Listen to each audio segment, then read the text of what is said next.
Saudara, ikan gurame saus asam manis dan pedas bisa menjadi pilihan untuk dinikmati saat berkumpul bersama keluarga.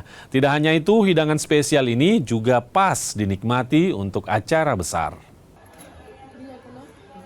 Beragam menu baru sambut tahun 2026, mulai ikan gurame, terong raos, hingga bebek muda setengah ekor.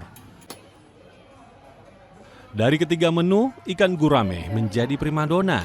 Ikan air tawar ini populer karena mudah diolah menjadi berbagai jenis masakan. Gurame goreng pecit misalnya. Ikan gurame ini digoreng kering lalu disiram sambal mangga kecut dan pedas yang memberi rasa gurih dan segar. Satunya lagi ada gurame acar kuning. Ikan ini digoreng dan disiram saus acar dengan sensasi rasa asam manis.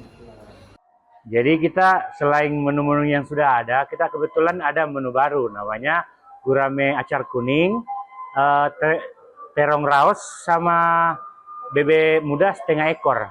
Iya, seperti itu. Varian guramenya apa tadi Pak yang terpidang itu? Kebetulan kita ada gurame pencit yang dibaluri sama acar mangga seperti itu. Iya. Kemudian juga kenapa sih Pak memberikan begitu banyak pilihan pilihan ragam gurame begitu apa? Ya, biar customer kita juga puas dengan varian rasanya. Iya. Ikan gurame menjadi menu favorit pengunjung. Bagi penyuka ikan gurame, mencicipi olahan baru yang berbeda menjadi satu hal yang sayang jika dilewatkan.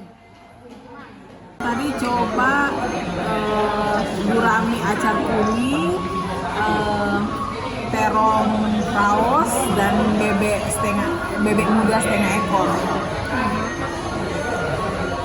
Gurame pecet. Oke. Apa mungkin yang bikin tertarik Kak coba makanannya sini?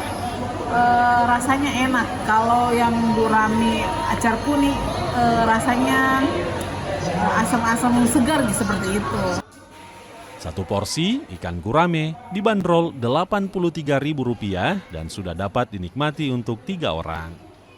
Nila Rustam, Kompas TV Makassar, Sulawesi Selatan.